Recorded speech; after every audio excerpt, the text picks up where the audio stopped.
Halo pemirsa Unhas TV, senang sekali saya Fasya Rahman dapat kembali membersamai Anda dalam Unhas Daily. Dalam beberapa menit ke depan kami akan menyajikan berita-berita terpercaya hanya untuk Anda.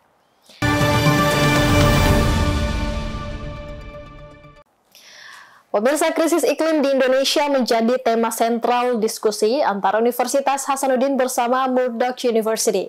Diskusi ini menyatukan gagasan mengatasi dampak permasalahan krisis iklim.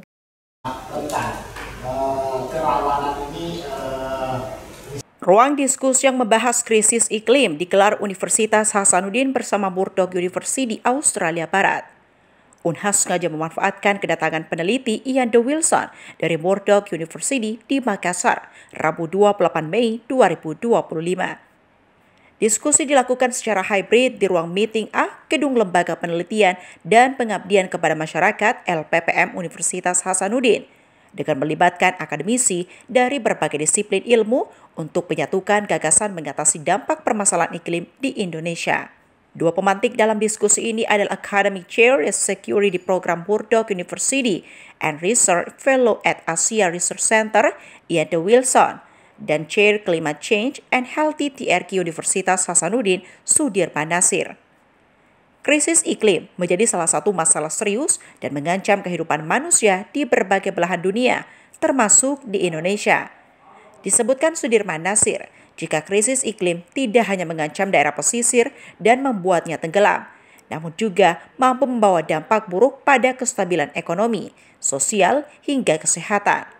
Kerentanan kesehatan adalah dampak yang serius dari krisis iklim, terutama bagi kelompok marginal dan miskin. Ini partner atau sejawat peneliti saya yang kerjasama Unhas dengan Universitas Murdoch di Australia Barat. Pak Ian Wilson sedang di Makassar, jadi kita memanfaatkan kesempatan ini untuk mengundang teman-teman dari berbagai bidang ya, fakultas untuk berdiskusi melihat masalah krisis iklim dari berbagai sudut pandang. Karena masalah ini tentu kita sama-sama paham banyak sisinya, kompleks. Pak Ian Wilson itu orang political economy, saya orang kesehatan, dan banyak kawan-kawan dari bidang-bidang lain yang juga penting untuk bisa memahami masalah krisis iklim lebih dalam dan juga berpartisipasi dalam diskusi hari ini. Jadi kelompok thematic research group climate change and health yang saya koordinir dan pusat studi konflik perdamaian dan demokrasi bekerja sama untuk memfasilitasi diskusi hari ini. Dengan Murdoch ini fokus penelitian kita itu adalah climate crisis and the issue of loss and damage. Jadi kehilangan dan kerusakan yang terkait dengan bencana iklim itu tentu banyak bentuknya kan ya, ekonomi, sosial, tapi juga kesehatan. Ada yang sifatnya material, ada yang sifatnya non material. Kita berusaha memahami lebih dalam isu loss and damage ini dari berbagai sudut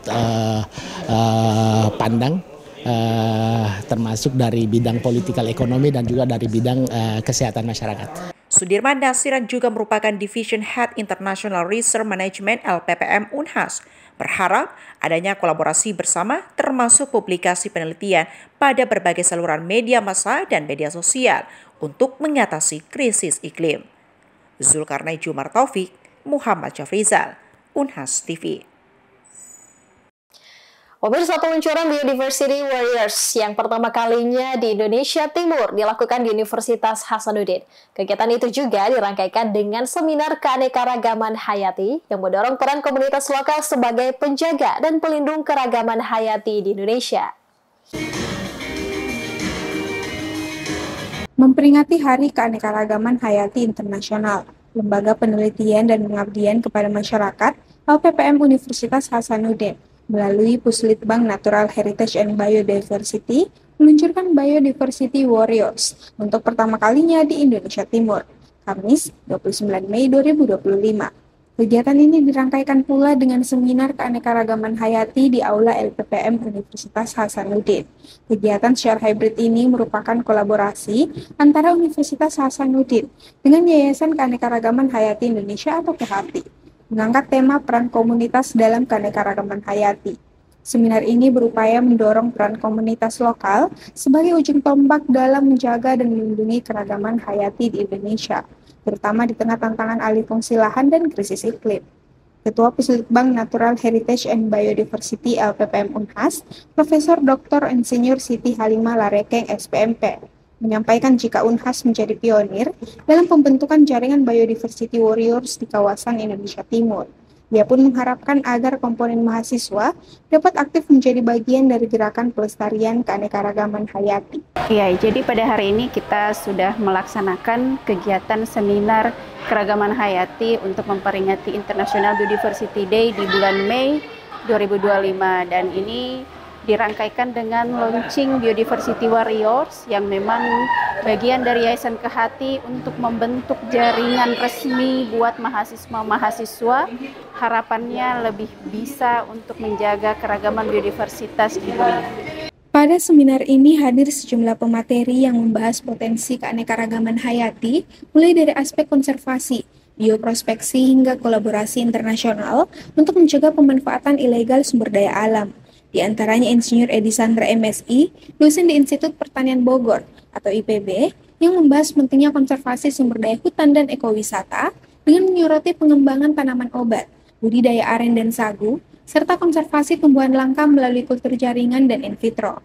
Sementara Intani Kwartaleilati dari Pusat Riset Botani Terapan BRIN menyoroti isu bioprospeksi sebagai strategi untuk memanfaatkan sumber daya hayati secara adil dan berkelanjutan. Intani mengingatkan adanya risiko pencurian sampel ilegal dan pendaftaran paten yang tidak sah, sehingga diperlukan regulasi yang melindungi komunitas lokal selaku penjaga utama biodiversitas.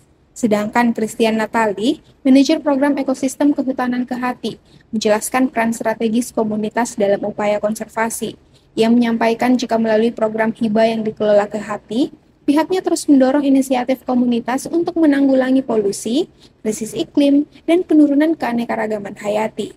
Biodiversity Warriors sendiri dibentuk oleh Yayasan KHATI pada tahun 2014 sebagai gerakan anak muda untuk mempopulerkan keanekaragaman hayati Indonesia.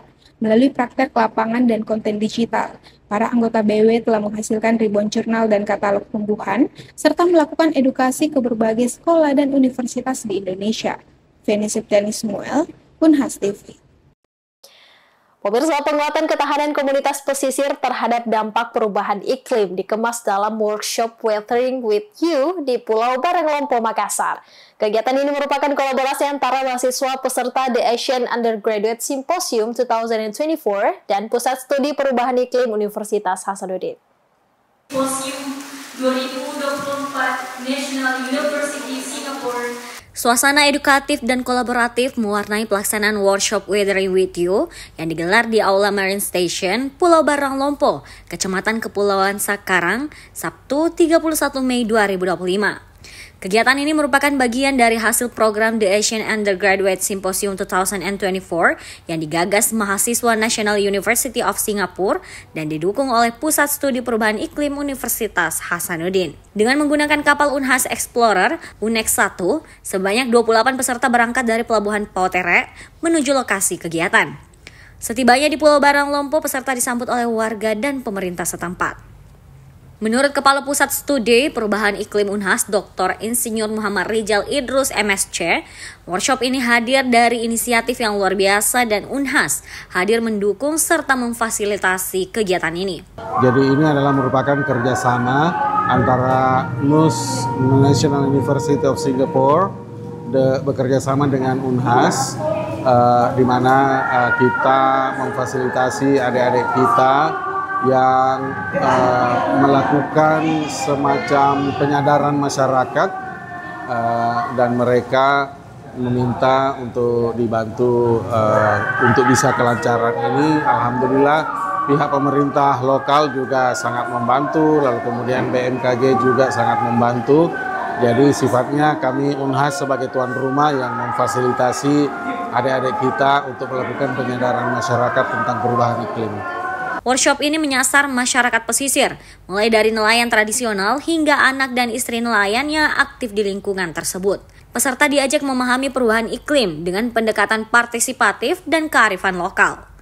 Materi sesi pertama disampaikan oleh Kepala BMKG Stasiun Klimatologi Sulawesi Selatan yang menyoroti peran penting BMKG dalam menyampaikan informasi perubahan cuaca kepada masyarakat. Yang pertama, memang literasi iklim merupakan tugas kami selaku BMKG. Sasarannya adalah yang pertama, meningkatkan pemahaman masyarakat terkait dengan informasi iklim, kemudian perubahan iklim, dan tujuan akhirnya tentunya masyarakat bisa memanfaatkan informasi kita dalam rangka membantu kehidupan sehari-harinya sehingga terhindar dari bencana negatif akibat dampak bencana iklim ekstrim. Mudah-mudahan dengan acara ini, masyarakat di Barang Lompo khususnya bisa memahami informasi yang kami sampaikan, dan yang lebih penting lagi bisa mengaplikasikan apa yang kami sampaikan dalam kehidupan sehari-harinya. Sistem peringatan dini perubahan iklim itu seperti apa? Jadi untuk sistem peringatan dini memang dimulai dari data. Kami sebarkan informasi-informasi tentang data-data kejadian di setiap lokasi khususnya Barang Lompo. Kemudian kami juga mempunyai aplikasi Info BMKG di Android. Itu merupakan salah satu bentuk sistem peringatan dini yang harapan kami masyarakat bisa memantau informasi yang kami sampaikan setiap hari sehingga bisa meminimalkan dampak negatif dari akibat bencana iklim ekstrim yang terjadi khususnya tentunya di Pulau Barang Lompo ini. Pada sesi selanjutnya, peserta mendapat pemaparan langsung dari Kepala Pusat Studi Perubahan Iklim LPPM Unhas mengenai pentingnya membangun ketangguhan masyarakat pesisir dalam menghadapi dampak iklim ekstrim. Selain materi, peserta juga diajak aktif berdiskusi untuk menemukan solusi adaptasi yang sesuai dengan kondisi lokal. Oke, jadi ada beberapa kegiatan yang kami telah lakukan di Barang Lompo selama kurang lebih 1 bulan ini. Jadi yang pertama itu kita telah menginstalasi sebuah sea level benchmark, di mana sea level benchmark ini dapat menjadi sebuah referensi atau titik standar untuk masyarakat Barang Lompo di saat mereka ingin membangun sebuah infrastruktur di daerah mereka. Karena seperti yang kita ketahui, pasang surut itu kan tidak menentu ya, pasti memiliki pola tertentu. Nah, dengan adanya sea level benchmark ini, mereka memiliki acuan yang lebih pasti dan mereka mengetahui seberapa tinggikah bangunan yang perlu mereka bangun di daerah mereka agar dapat meminimalisir dampak dari perubahan iklim di daerah mereka. Terus yang kedua itu kami mengadakan sebuah poster edukasi, di mana poster edukasi tersebut berisi tentang perubahan iklim, tentunya penjelasan tentang perubahan iklim dan juga dampak-dampak yang lebih lebih familiar bagi masyarakat pesisir tentunya, karena kan seperti kita tahu kata-kata perubahan iklim itu sangat luas. Nah, di dalam poster itu kami mengspesifikkan hanya untuk daerah pesisir saja dampak-dampaknya agar mereka lebih lebih aware dan lebih familiar dengan itu. Sebenarnya ketika saya melakukan sentuh hati, biasanya warga ketika saya tanyakan bagaimana perubahan cuaca hari ini, biasa dibilang tadi malam bentuk bintang seperti ini, kemudian arah angin, itu yang dia pahami. Dan jadi dengan adanya kegiatan workshop hari ini, alhamdulillah itu akan menambah pemahaman mereka terkait kondisi iklim. Jadi mereka bisa memantau setiap jam. Jadi dengan adanya itu, insya Allah masyarakat Barang Lompo lebih berhati-hati dan kapan dia harus melawan. Untuk itu dengan adanya kegiatan ini, mungkin setiap saat para RT RW maupun tokoh masyarakat yang hadir pada hari ini akan mengajarkan kepada warga untuk melihat kondisi-kondisi iklim yang terjadi setiap jamnya. Kegiatan ini tak hanya memperkaya pemahaman warga pesisir, tetapi juga menjadi ruang belajar lintas negara bagi mahasiswa dari dalam dan luar negeri. Dengan pendekatan kolaboratif, workshop ini menjadi langkah nyata membangun ketahanan komunitas dalam menghadapi perubahan iklim yang semakin kompleks. Rahmatia, Andi Muhammad Syafrizal, Unhas TV. Edukasi pengolahan limbah rumah tangga secara sederhana dilakukan mahasiswa Fakultas Kesehatan Masyarakat Universitas Hasanuddin kepada warga desa Limopoco Maros. Meski pengolahan limbah tersebut sederhana, namun memiliki dampak signifikan dalam menjaga kebersihan lingkungan dan kesehatan komunitas. para peserta pengkaderan mulai berkeliling ke rumah-rumah warga desa Lima Pocoe, Kabupaten Maros pada Sabtu pagi 31 Mei 2025. Dengan menggunakan media edukasi berupa poster berwarna dan gambar yang mudah dipahami, mereka menyampaikan informasi tentang pengenalan jenis limbah, dampaknya bagi kesehatan dan lingkungan, serta langkah praktis dalam mengurangi limbah dengan metode 3R, yakni reduce, reuse, dan recycle. Aksi ini tak hanya mengajarkan masyarakat, tetapi juga menjadi momen belajar langsung bagi mahasiswa untuk melatih kemampuan komunikasi kesehatan mereka secara nyata. Warga desa menyambut dengan antusias edukasi yang dilakukan mahasiswa ini. Mereka mengakui bahwa seringkali pengolahan limbah rumah tangga masih belum optimal, dan informasi seperti ini membantu untuk membuka wawasan mereka dalam mengelola sampah secara lebih bertanggung jawab. Oke, tujuan kami melakukan edukasi sebenarnya kami itu mau membawa konsep dan tujuan BIAS, yakni menumbuhkan relasi antara manusia dan alam semesta. Kami mau membuka perspektif masyarakat, kami mau mengingatkan masyarakat dan diri kami sendiri bagaimana cara kita itu mampu mengolah limbah, menjaga lingkungan, sekaligus membawa tujuan BIAS kami menumbuhkan relasi antara manusia dengan alam semesta.